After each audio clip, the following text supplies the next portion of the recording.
dans le Seigneur, bonjour.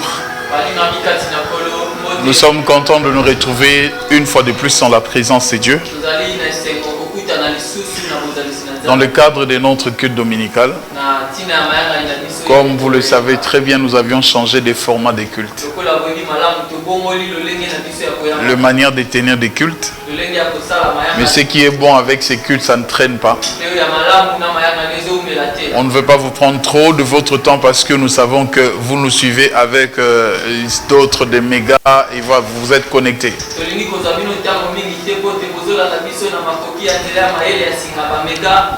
Que le Seigneur vous bénisse de partout où vous nous suivez. Que le Seigneur vous bénisse abondamment. J'aimerais nous inviter à lire 2 versets de la Bible avec moi, ceux qui ont leur Bible bien sûr.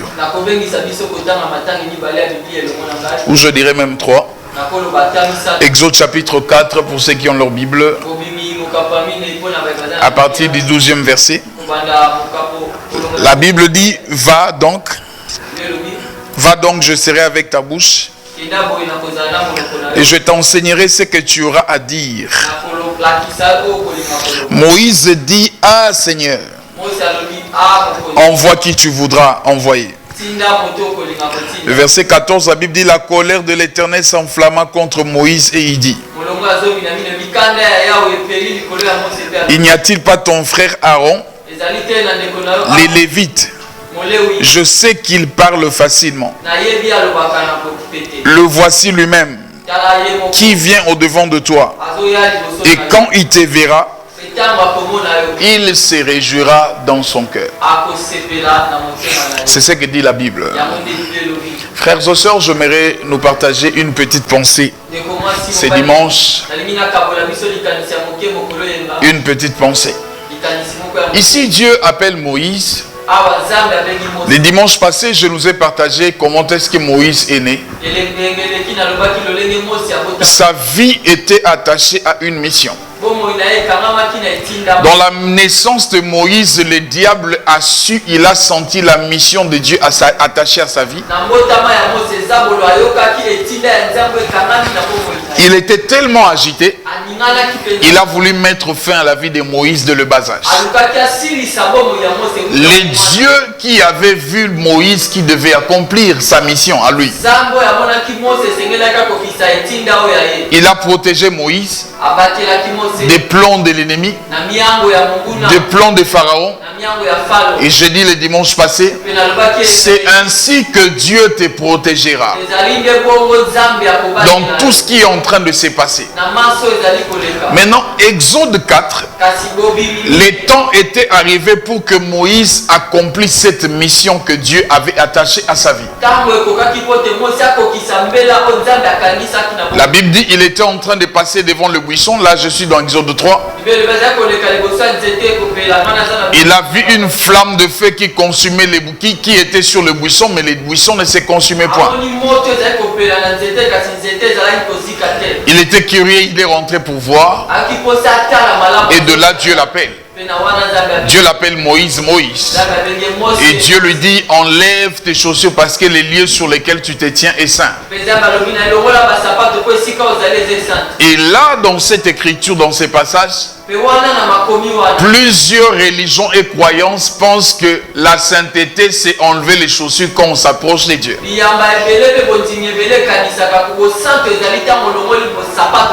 De nos jours, on n'a plus de chaussures à enlever. On a les styles de vie à enlever. On a le mode de vie à enlever. On a les péchés à enlever dans nos vies. Mais les chaussures n'indisposent plus la présence de Dieu.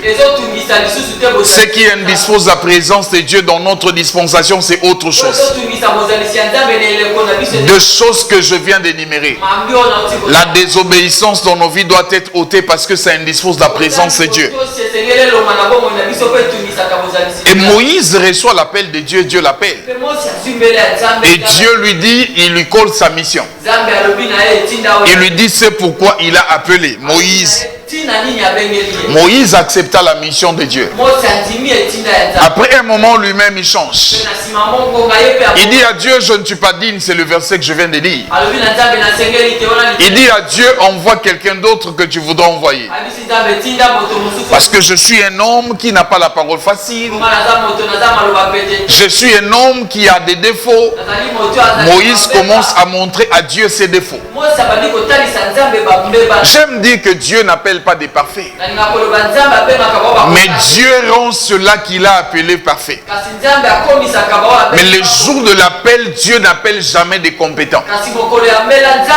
Les jours où Dieu t'appelle, où il t'appellera, où il t'a appelé, celui qui vous parle ne parlait pas ainsi il y a quelques années passées.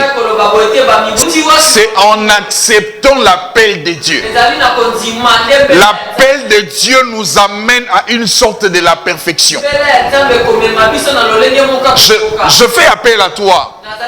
Toi qui refuses l'appel de Dieu, toi qui n'aimes pas accepter l'appel de Dieu, tu es en train de rater les cycles. Dieu veut te mettre dans un cycle qui t'amènera à l'amélioration. Le fait de dire non à Dieu, non à ce que Dieu te demande de faire, tu es en train de manquer un cycle qui doit t'amener à l'amélioration.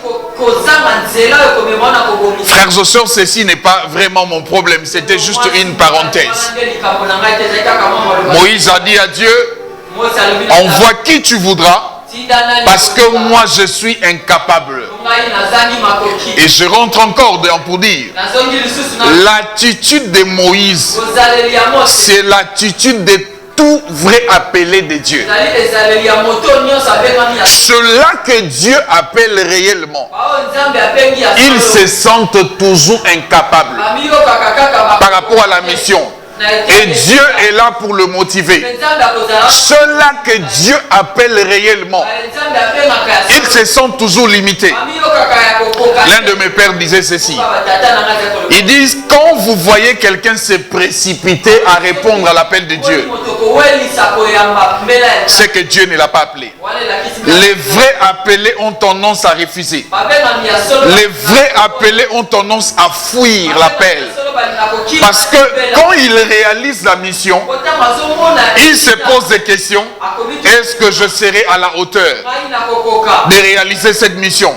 Est-ce que je serai à la hauteur d'accomplir cette mission? Mais je viens te dire, les capacités avec lesquelles tu vas accomplir la mission, ça ne viendra pas de toi. Dieu a dit à Moïse, la Bible m'a dit, Dieu s'est fâché contre Moïse. Il a dit à Moïse, n'est-ce pas ton frère Aaron? Ne vient-il pas devant toi? Aaron était l'un des moyens, l'une des capacités que Dieu a utilisées pour que la mission de Moïse soit effective ou accomplie. Et Dieu se fâche contre Moïse. Frères et sœurs, je t'amène là où je vais t'amener. Dieu a dit à Moïse un moment pendant leur débat. Il pose la question à Moïse. Qu'as-tu entre tes mains? Moïse dit, j'ai une verge. Dieu dit, jette cette verge. Moïse jeta la verge. Ça, c'est la première fois qu'il a vu ça. La verge se transforme en serpent. Il voulait fuir. Et Dieu lui dit, tiens le serpent par la queue. Pour tous ceux qui savent comment les serpents fonctionnent, c'est la partie la plus dangereuse pour tenir les serpents. La plus dangereuse, si tu les tiens par la queue, là il ne rate pas. Les serpents ne ratent pas de te mordre. Ils ne ratent pas de te faire du mal. Mais Dieu lui dit, tiens-le par la queue. Je suis en train de voir quelqu'un dans ces périodes difficiles où l'humanité est en train de traverser. Dieu te demande des choses quelquefois qui t'exposent dans les dangers du virus.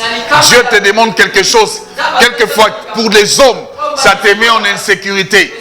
Mais des choses au fait physiquement qui te mettent en insécurité, sache que spirituellement, Dieu te place ou Dieu met sa main sur toi au point d'avoir une sécurité totale. Je suis venu décréter, je suis venu déclarer une sécurité totale pour toi. Dans ces périodes difficiles, tu tiendras les serpents par la queue. Il ne te touchera pas. Il ne va pas te mordre. Il ne va pas te tuer dans ces périodes difficiles. Écoute ce que Dieu te demande de faire. Et puis après, Moïse a vécu l'expérience de la lèpre. Il a vécu l'expérience de la lèpre. Il a vu au fait les 2 numéros que Dieu lui a fait faire. Après ces 2 numéros, il était rassuré d'aller en Égypte, d'aller affronter Pharaon, d'aller dire aux enfants d'Israël que les dieux de vos pères, les dieux d'Abraham, d'Isaac et de Jacob me apparient. Mais j'aime la particularité de Dieu. Il a dit à Moïse, je suis apparu à Abraham, à Isaac et à Jacob. Il dit sous autre nom. Mais chez toi, je suis apparu avec un autre nom. Ça veut dire une autre manière de faire.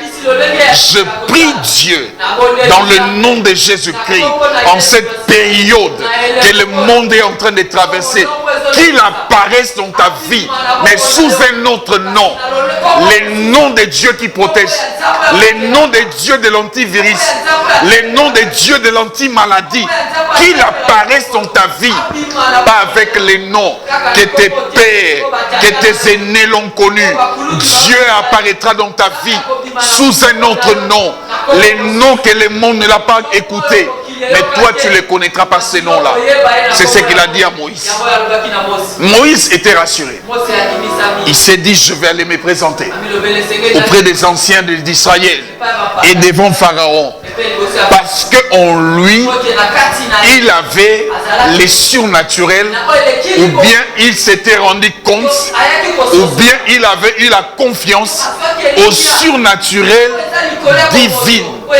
Frères et sœurs, voici là où je voulais t'amener. Des périodes comme celui-ci, la seule chose qui peut nous mettre en confiance, ce n'est pas les moyens humains. Je ne refuse pas toutes les règles des sanitaires, tout ce que nos autorités sanitaires nous demandent de faire. Je ne refuse pas ça. Mais des périodes comme celui-ci, ce qui peut nous rendre, nous mettre en confiance, c'est les surnaturels.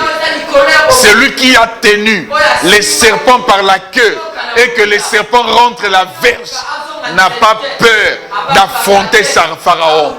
Celui qui a vu la lèpre apparaître sur son corps après quelques minutes, la lèpre disparaître, n'a pas peur d'affronter les anciens de l'Égypte. En cette période, tout ce que tu as besoin, c'est les surnaturels. Un médecin blanc a dit ceci. Il dit que lui, il est scientifique. Il est même allé aux extrêmes, il ne croit pas en Dieu. Mais il dit par rapport à cette maladie, il a vu les phénomènes, comment la maladie fait. Il dit, j'ai compris qu'il y a un être suprême. J'ai compris qu'il y a quelqu'un qui décide, qui a les derniers mots. Il dit, pour moi, autrefois, ma foi, ma confiance était basée sur la science. Mais j'ai compris que la science est limitée.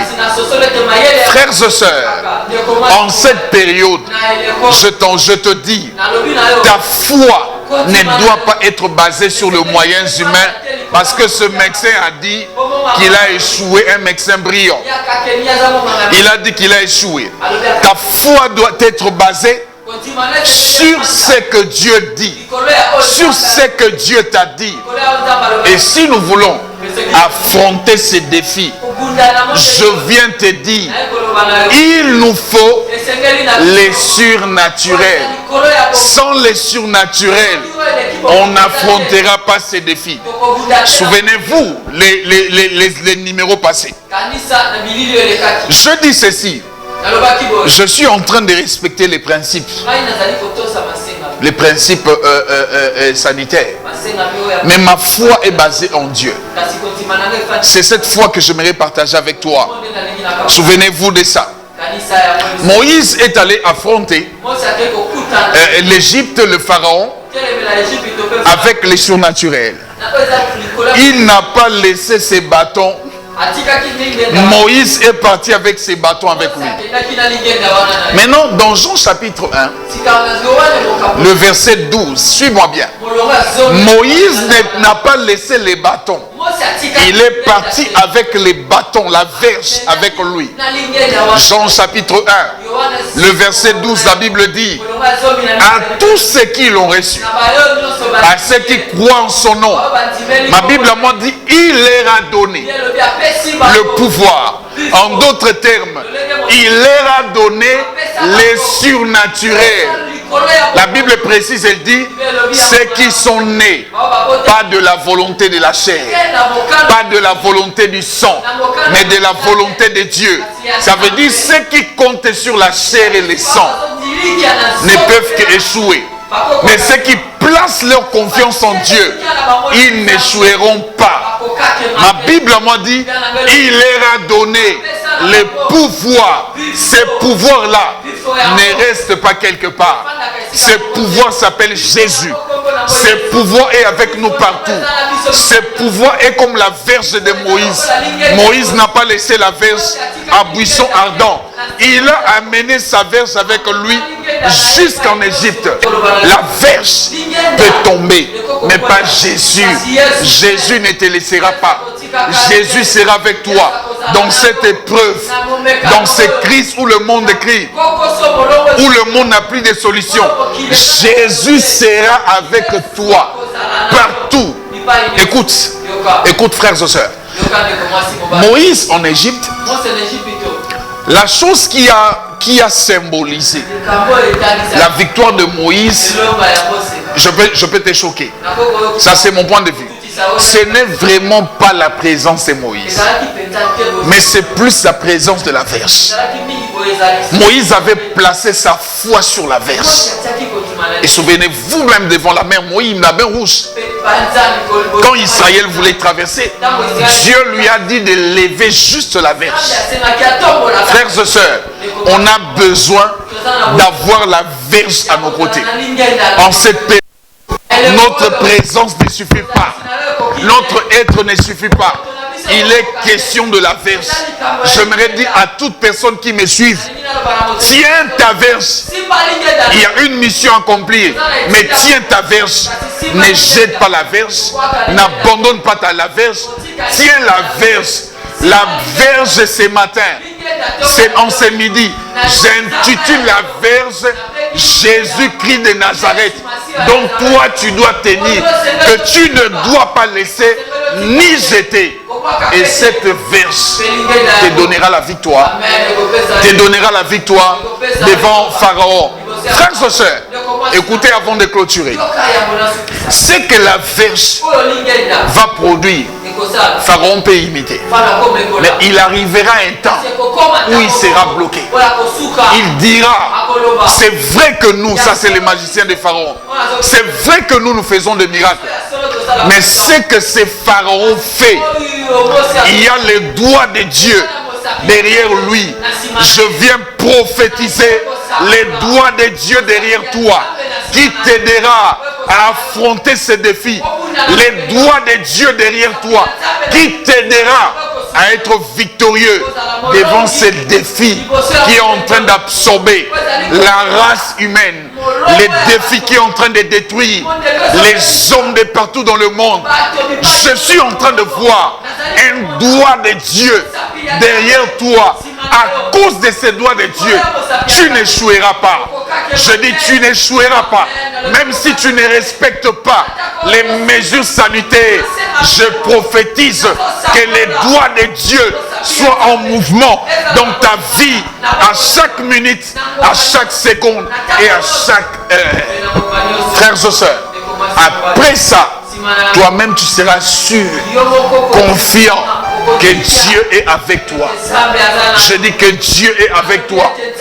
Dieu ne te laissera pas. Dieu ne te laissera pas. Tu as une mission à accomplir. Il te faut le surnaturel. Il te faut le surnaturel. Ne cherche pas le surnaturel à gauche et à droite. Le surnaturel est en toi. Le surnaturel réside en toi. Toi, tu es différent de Moïse. Toi, tu es mieux que Moïse. Moïse avait le surnaturel entre ses mains. On pouvait lui voler ça. On pouvait lui arracher ça.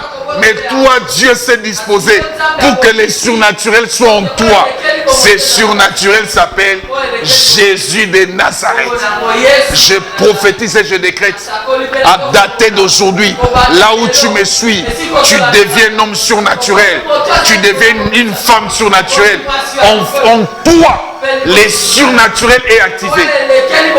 Dans la vie de Moïse, c'était activé au buisson ardent. Toi, c'est activé en Jésus-Christ.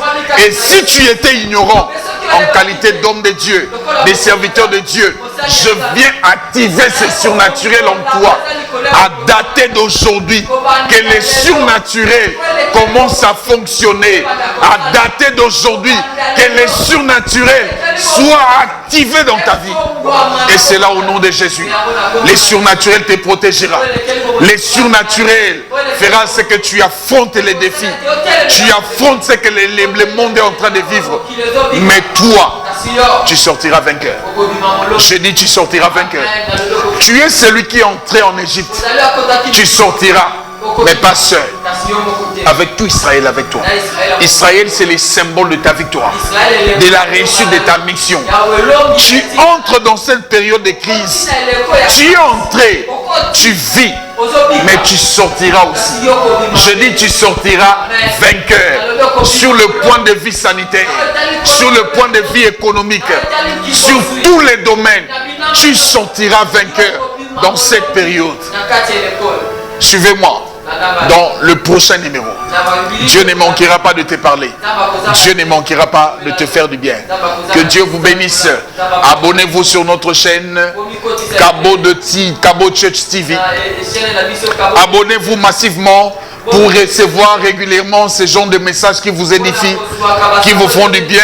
Abonnez-vous sur Kabo Church TV. Dis aux voisins, dis à ton frère, à ta soeur de s'abonner à cette chaîne Kabo de Church TV. Elle est là pour te faire du bien. Elle est là pour te faire du bien. Elle est là pour aiguiser ta foi.